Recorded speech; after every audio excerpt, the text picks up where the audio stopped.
Integration के अंदर by parts के थ्रू कुछ स्पेशल क्वेश्चन को ट्रिक के थ्रू हम करेंगे।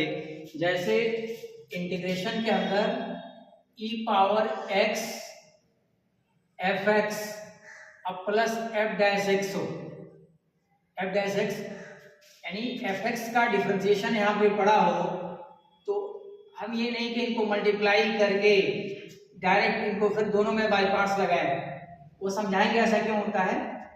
डायरेक्ट हम लिख सकते हैं अगर एक फंक्शन का डिफरेंशिएशन हमारा यहाँ पड़ा हो, जैसे एफ एक्स का डिफरेंशिएशन एफ डैश एक्स होता है, लेकिन कंडीशन है कि बाहर ई पावर एक्स हो, तो हमारे पास आंसर होता है E power X F X, E power X F X plus C. खासकर जेई वालों के लिए, सब्जेक्टिव के लिए तो हम लोग इसको सोल्व करेंगे, एक्सप्लेन करेंगे, तो बता रहा हूँ ऐसे कैसे आता है। देखिए अगर हमारे पास एक क्वेश्चन है ई पावर एक्स, पहले इसी को करते हैं E power X F x, लेकिन डायरेक्ट आप आंसर लिख सकते हैं एफ एक्स का डिफरेंशिएशन अगर पड़ा हो तो E power X F X लिखा जा सकता है, E power F X D X. इनको मैंने इनके साथ इंटू कर लिया, फिर यहाँ पे मैंने इंटू कर लिया E power X F dash X. अब इनको ध्यान से देखें तो इनको फर्स्ट फंक्शन मान लें एफ एक्स को और ई पावर इसको सेकंड फंक्शन। बाय पार्ट्स के अंदर हम लोग पढ़े हैं फर्स्ट फंक्शन और सेकंड फंक्शन, दो फंक्शन मल्टीप्लाई हो तो एक को हम फर्स्ट मान लिया और दूसरे को सेकंड। मैंने इसको फर्स्ट इसलिए माना कि फर्स्ट को डिफरेंशिएशन करना पड़ता है, तो आगे एफ डैश एक्स है तो इससे हो सकता है वो कैंसिल हो जाए, तो अभी इसको छेड़छाड़ मत कीजिए, सिर्फ इसमें बाय पार्ट्स अप्लाई कीजिए।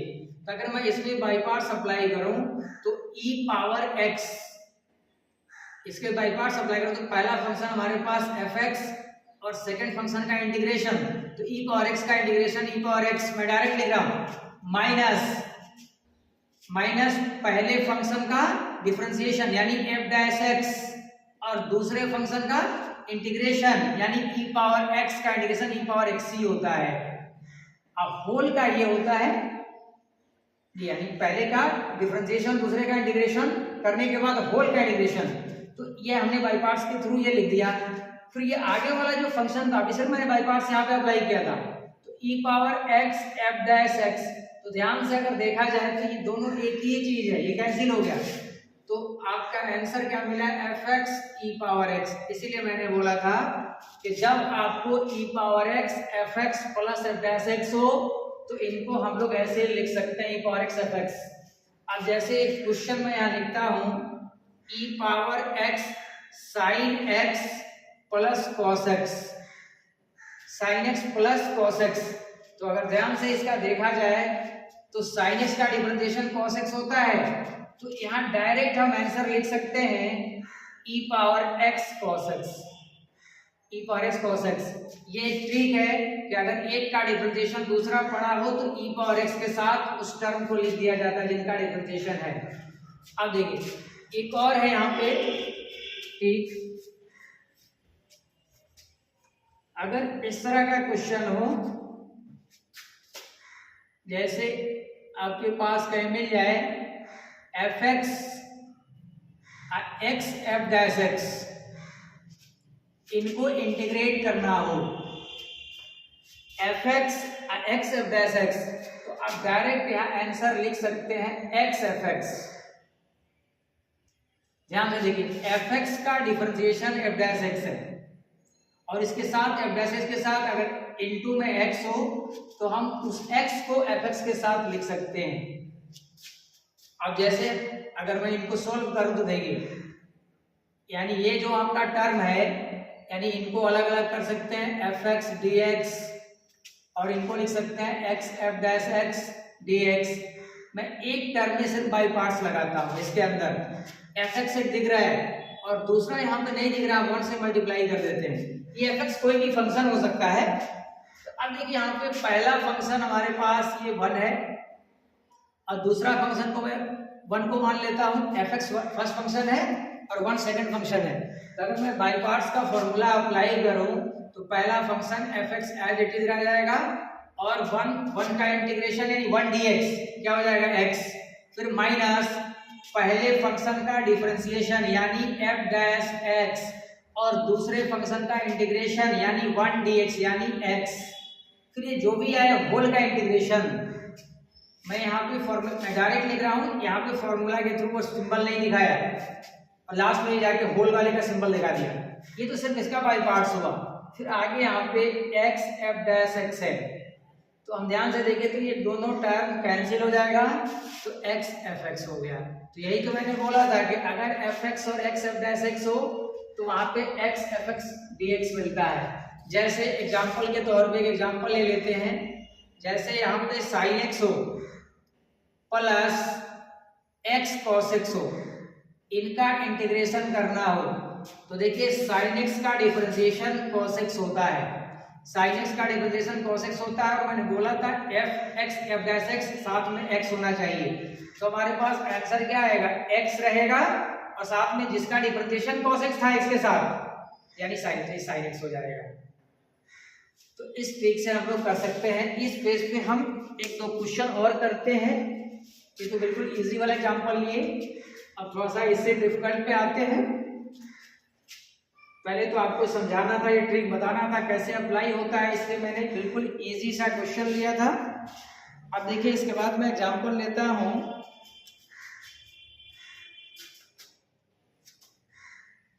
X E power x by 1 plus x square.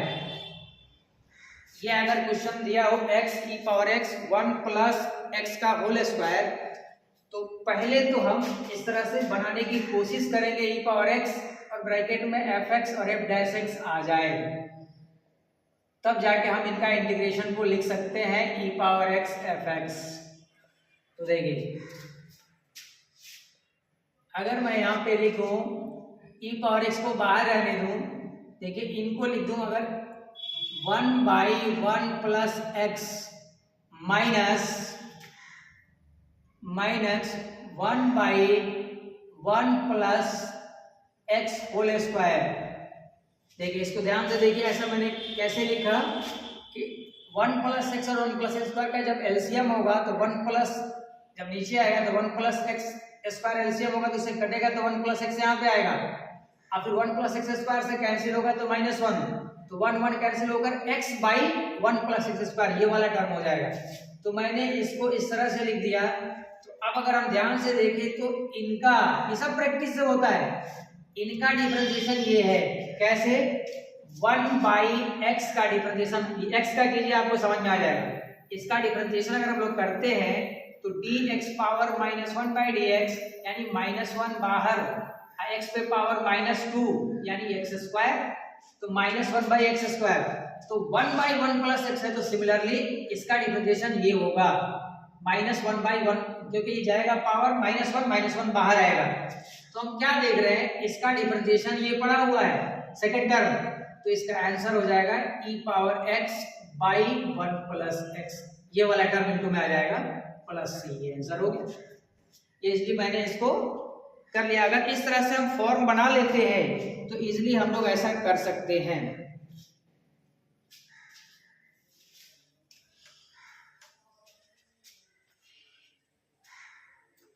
देखिए एक क्वेश्चन और लेते हैं, e power x 2 plus sign 2x by 1 plus cos 2x, अगर मैं ये क्वेश्चन ले लेता हूं, देखिए फिर उसी तरीके से अगर हम फॉर्म बना लें तो हम इजीली इसको सोल्व कर सकते हैं।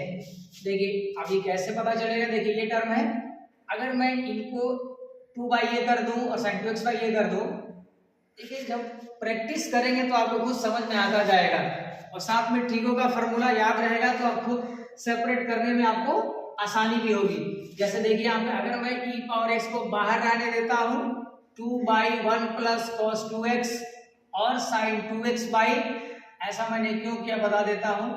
देखिए cos 2x 1 plus cos 2x का formula 2 cos square x, 2 cos square x होगा 2 कैंसिल होगा, ये sec स्क्वायर बन जाएगा। उसी तरह से 1 plus cos 2x 2 cos square x sin 2x 2 sin x into cos x, तो ये आपका यहाँ पे tan बन जाएगा। देखिए इसका फॉर्मूला मैं लिखता हूं पहले, तब आपको ज्यादा समझ में आएगा।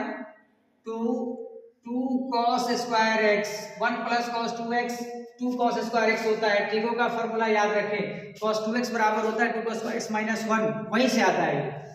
फिर यहाँ sine 2x 2 sine x into cos x, नीचे 2 कॉस स्क्वायर x, 2 से 2 कैंसिल, 2 से 2 कैंसिल, cos x से स्क्वायर कैंसिल।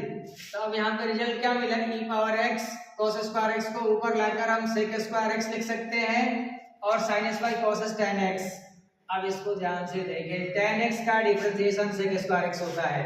तो मैंने बताया था e पावर x के साथ ब्रैकेट में अगर एक फंक्शन fx हो और f डैश x हो, यानी एक का डिफरेंशिएशन दूसरा हो, तो e पावर x fx होता है। तो यहाँ पे अगर मैं इसका आंसर लिखूं, इनका डिफरेंशिएशन ये है, तो जेग वाले डायरेक्ट इसको लिखेंगे e power x tan x plus c।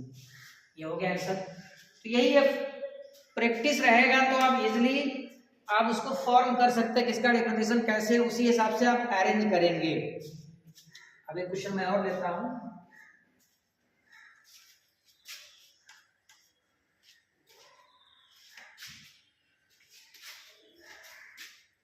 ए पावर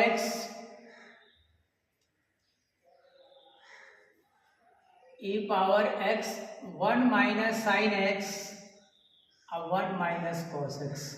अगर मैं ये लेता हूं 1 माइनस साइन x और 1 माइनस कॉस x, तो देखिए यहाँ पे क्या करेंगे हम लोग,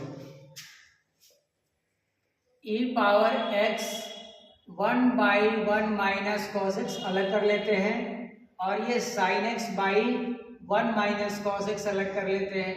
दो टर्म हमने बना लिया।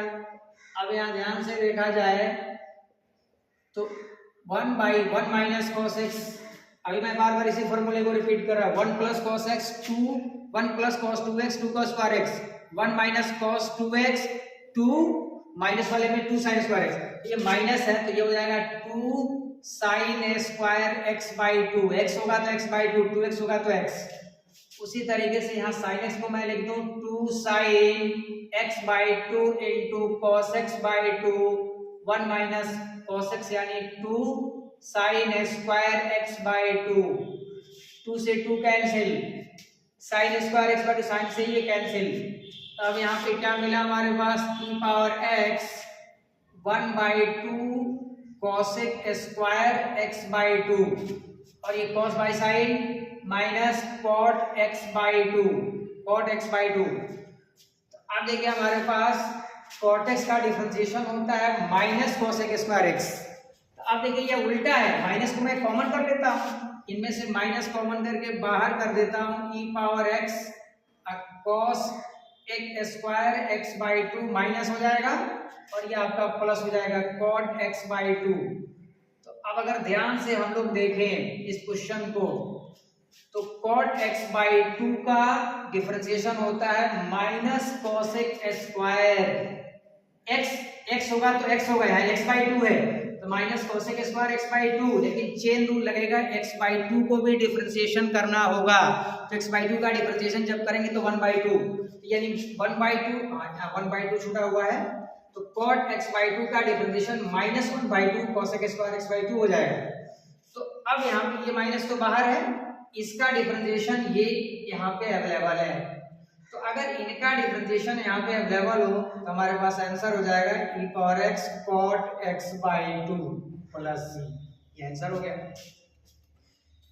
तो ये जब तक प्रैक्टिस नहीं होगा अच्छे से आप लोग नहीं कर सकते हैं। अब देखिए एक क्वेश्चन मैं और कराता हूँ, ये मैं कुछ स्पेशल केस था जिसको आपको डिस्कस कर देना बेहतर समझ रहा था कि आप आसानी से इसको समझ जाएं। देखिए एक क्वेश्चन मैं और लेता हूं, ये भी इंपॉर्टेंट क्वेश्चन है, log x 1 by log x square. इसको ध्यान से हम लोग देखें। देखिए यहाँ पे e पावर x वगैरह कुछ नहीं है, log x है, 1 बाई log x का होल स्क्वायर है, लेकिन मैं वैसा फॉर्म बनाऊंगा, ये भी स्पेशल क्वेश्चन के अंदर आता है। देखिए कैसे बनाऊंगा। अगर मैं यहाँ पे x वाले टर्म को e पावर t मान लेता हूं, बता रहा हूं क्यों ऐसा कर रहे हैं। ठीक है, e पावर t का डिफरेंशिएशन e पावर t होता है। तो अगर मैं x वाले टर्म को यहाँ पे e पावर t मानूंगा, इससे क्या फायदा होगा, एक्चुअली e पावर t तो log ई बेस आई पावर टी, ये लॉग का फॉर्मूला होता है लॉग ई, और किसी ई पे पावर कोई नंबर हो तो ये जब दोनों सेम होता है तो ये पूरा यहाँ से कैंसिल होकर ये लॉग की प्रॉपर्टी सिर्फ एक्स बचता है, एक्स बचता है। तो अगर मैं यहाँ पे x को e पावर t मानता हूँ, x को e पावर t, तो अब देखिए यहाँ पे dx इज इक्वल टू क्या हो जाएगा, d e power t dt, ये हो जाएगा। अब यहाँ देखिए कैसे कन्वर्ट करेंगे, तो अभी मैंने बताया x e पावर t है, तो अगर log x को लिखें, log x को, तो log x को क्या हो जाएगा, यहाँ पे यहाँ हो जाएगा हमारे पास जैसे log x बराबर, यानी यहाँ log डाल दे तो यहाँ log डाल दे तो ये t हो जाएगा, log x बराबर t हो जाएगा। ये कहाँ से देखें, x बराबर e पावर t, कोई भी काम दोनों साइड में, तो अगर मैं यहाँ log अप्लाई करता हूँ log, तो log तो खुद e बेस होगा और e के ऊपर e है, तो अभी मैंने ये प्रॉपर्टीज बताया, e कैंसिल होकर x मिलेगा, यानी जैसे ही मैं यहाँ पे log x और यहाँ डाल दूंगा log e पावर t, और इसका ये बेस था पहले से, तो ये कैंसिल होकर ये प्रॉपर्टीज के थ्रू t हो जाएगा, यानी log x बराबर t हो जाएगा। तो अब ध्यान से देखें log x, तो log x को हमने t में कन्वर्ट कर लिया, यानी log x बराबर t, तो ये log t हो, ये log है, log x बराबर t हो गया, फिर प्लस 1 बाई ये log x है, तो log x बराबर t, यानी ये हो गया t स्क्वायर, और dx बराबर e पावर t dt। देखिए e पावर t आ गया यहाँ पे, तो अगर मैं यहाँ पे e पावर t को लेफ्ट में लिख दूं और ये ब्रैकेट में जो log t था, log t अब प्लस बीच में जगह छोड़ देता 1 बाई टी स्क्वायर। देखिए log t का डिफरेंशिएशन होता है 1 बाई टी, तो अगर मैं यहाँ पे प्लस इसी ने जगह छोड़ा था 1 बाई टी प्लस कर लूं, अब माइनस 1 बाई टी, यानी हम वही टर्म यूज करेंगे जो क्वेश्चन में कोई फर्क ना पड़े। यहाँ ध्यान से देखें, यानी log t और 1 बाई टी स्क्वायर ही है। मैंने ऐसा क्यों किया, क्योंकि log t का डिफरेंशिएशन 1 बाई टी होता है, तो उस प्रॉपर्टी से ये क्या लिख सकते हैं, इसका डिफरेंशिएशन ये है तो e power t log t हो जाएगा। उसी तरह से देखें तो इनका 1 बाई टी का डिफरेंशिएशन होता है माइनस 1 बाई टी स्क्वायर, क्योंकि t पावर 1 ऊपर जाएगा, t पावर 1 ऊपर जाएगा तो ये आ जाएगा आपको। तो अब इसी तरीके से यानी 1 by T power minus one बाहर आ जाएगा। तो अब यहाँ ध्यान से देखें, तो इनको मैं दो पार्ट में कर देता हूँ, e पावर t को सबके साथ है log t plus 1 by T, और यहाँ पे मैं माइनस ही कॉमन कर लेता हूँ, माइनस कॉमन करके इनको अलग कर देता हूँ, 1 बाई टी अब माइनस 1 बाई टी स्क्वायर, यहाँ से माइनस कॉमन किया dt। अब ध्यान से देखा जाए, यहाँ e पावर t इसके साथ भी रहेगा, क्योंकि e पावर t इनके साथ भी हो गया, e पावर t इनके साथ भी हो गया। तो जब e पावर x या e पावर t हो तो एक का डिफरेंशिएशन दूसरा हो, तो पहला जिसका डिफरेंशिएशन है उसी के साथ e पावर t आंसर देता है। तो log t का डिफरेंशिएशन 1 बाई t होता है, तो इसीलिए इसका आंसर हो जाएगा e power t log t। अब देखिए इसके अंदर ध्यान से देखिए, तो 1 बाई t का differentiation minus 1 by T square, क्योंकि 1 बाई टी यानी टी पावर माइनस वन बाहर, टी पावर माइनस वन यानी -2, उसको नीचे लाके प्लस कर सकते हैं। तो इनका डिफरेंशिएशन ये पड़ा है, तो क्या हो जाएगा e power t 1 by T plus c। तो e पावर t को अगर मैं कॉमन कर लूं तो यहाँ पे हो जाएगा log t minus 1 by T. अब हमने जो पुट किया था, देखिए क्या लेट किया था, e पावर t को हमने x माना था और log t हमने log t, तो log t यहाँ से निकाल सकते हैं, log t यानी कितना हो जाएगा यहाँ पे x बराबर t, तो e power t log t था ना, log t, तो log अगर यहाँ डाल देते हैं log, तो log x बराबर t आ चुका है, तो log x बराबर t, तो log x बराबर t आया है, यानी हमें log t लिखना है, log t। तो log t की वैल्यू हमारे पास कितना है, t की वैल्यू है log x, t की वैल्यू है log x। ये हो गया, क्या हमने पुट किया यहाँ पे, देखिए e पावर t को हमने कॉमन कर लिया था, e पावर t की वैल्यू x हो गया, ये ब्रैकेट में डालिए, और log t यानी log t की वैल्यू हमारे पास log x, ठीक है, -1/2 t, तो t की वैल्यू कितना है, t की वैल्यू log x है। तो ये हमारे पास आंसर हो जाएगा प्लस सी, ये आंसर होगा। Thank you.